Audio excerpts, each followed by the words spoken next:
Sri Akal Saranu, hope all of you are doing okay and welcome to this brand new exciting video. Feels good to be back after 2 weeks. Was busy with some client work, भी वो finish हो गया. Hope I post consistently on YouTube from here on. तो 2 हफ्ते पहले अपन ने बात करी थी यार about shutter speed. उसमें मैंने आपको बताया था कि 3 elements होते हैं फोटोग्राफी में एक्सपोजर के लिए, ISO, shutter speed and aperture. तो शटर स्पीड के बारे में मैंने आपको एक्सप्लेन किया था. अगर आपने वो वीडियो अभी तक नहीं देखी है तो आप वो देख सकते हो ऊपर. आज हम बात करने वाले हैं about aperture. What is aperture, what is the terminology of aperture and how it affects the final image. तो व्हाट इज अपर्चर.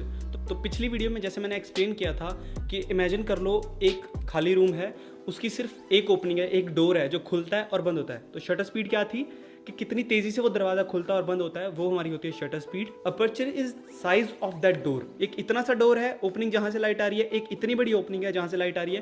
तो ऑब्वियसली जितनी बड़ी ओपनिंग होगी उतनी ज्यादा लाइट आएगी. तो सेम कॉन्सेप्ट होता है हमारा कैमरा के अंदर अपर्चर का. कैमराज में क्या होता है यार, कैमरा बॉडी होती है, ठीक है, आगे उसके लेंस लगा होता है. तो लेंस जो होता है उससे लाइट ट्रेवल करती है एंड वो प्रोजेक्ट होती है हमारे कैमरा सेंसर के ऊपर. लेंस की कितनी ओपनिंग है जहां से वो लाइट एंटर कर रही है, the size of that opening is aperture. तो अब टेक्निकल टर्म्स में आप अपर्चर का कैसे हिसाब लगाएंगे कि आपके लेंस का अपर्चर कितना है.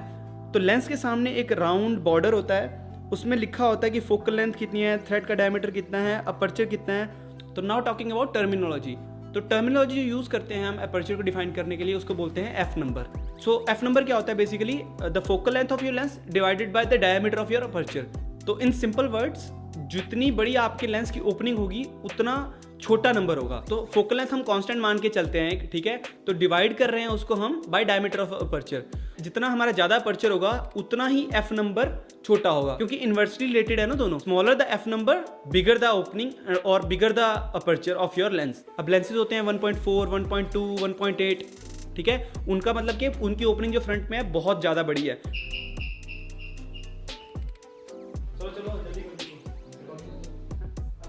हाँ ओके. तो फॉर एग्जांपल जैसे लेंसेज के ऊपर हमारे लिखा होता है एफ नंबर 1.8 या 1.4. तो ये डिफाइन करता है कि मिनिमम एफ नंबर कितना है उस लेंस का, या मैक्सिमम ओपनिंग अपर्चर की कितनी है. अब जरूरी नहीं है कि लेंस 1.8 है तो सिर्फ वो 1.8 पे ही काम करेगा. उसका हम एफ नंबर बढ़ा भी सकते हैं सेटिंग में जाके. 1.8 को हम 2.8 भी कर सकते हैं, 5.6 भी कर सकते हैं, 11, 16 कुछ भी कर सकते हैं, बढ़ा भी सकते हैं. लेकिन जो नंबर होता है वो डिफाइन करता है कि वाइडेस्ट ओपनिंग जो है हमारे लेंस की वो कितनी है. तो how aperture affects the final image. पहला जो इफेक्ट आता है वो है लाइट एंटरिंग इन कैमरा, ठीक है ना. जितना हमारा एफ नंबर हम स्मॉल करेंगे, अपर्चर जितना बड़ा करेंगे उतनी ज्यादा लाइट एंटर करेगी. जितना बड़ा दरवाजा उतनी ज्यादा light. So that is effect number 1 जो हमारे अपर्चर को वेरी करने से हमारा फाइनल इमेज पे या फाइनल वीडियो पे आता है. तो फाइनल आउटपुट पे जो सेकंड इफेक्ट आता है अपर्चर चेंज करने से, वो है डेप्थ ऑफ फील्ड. तो बैकग्राउंड है वो कितना ब्लर है एज कंपेयर टू सब्जेक्ट, वो हमारा डायरेक्टली इफेक्ट आता है अपर्चर से. जितना हमारी ओपनिंग वाइड होगी, जितना एफ नंबर छोटा होगा, उतना ज्यादा बैकग्राउंड ब्लर होगा एज कंपेयर टू सब्जेक्ट. जितना हमारा एफ नंबर ज्यादा होगा यानी कि अपर्चर कम होगा, बैकग्राउंड भी फोकस में होगा और सब्जेक्ट भी फोकस में होगा. तो ये होता है second effect. There are lots of ways कि अपर्चर को हम क्रिएटिवली यूज कर सकते हैं, अपने फाइनल आउटपुट को चेंज कर सकते हैं अपने हिसाब से. So I hope you learn something from this video. If you did, make sure you like this video and subscribe करो जिन्होंने चैनल को सब्सक्राइब नहीं किया. And if you have any kind of doubt, नीचे कमेंट में बता दो, DM कर दो इंस्टाग्राम पे. I will be more than happy to help you. हाँ, दुआओं में याद रखना.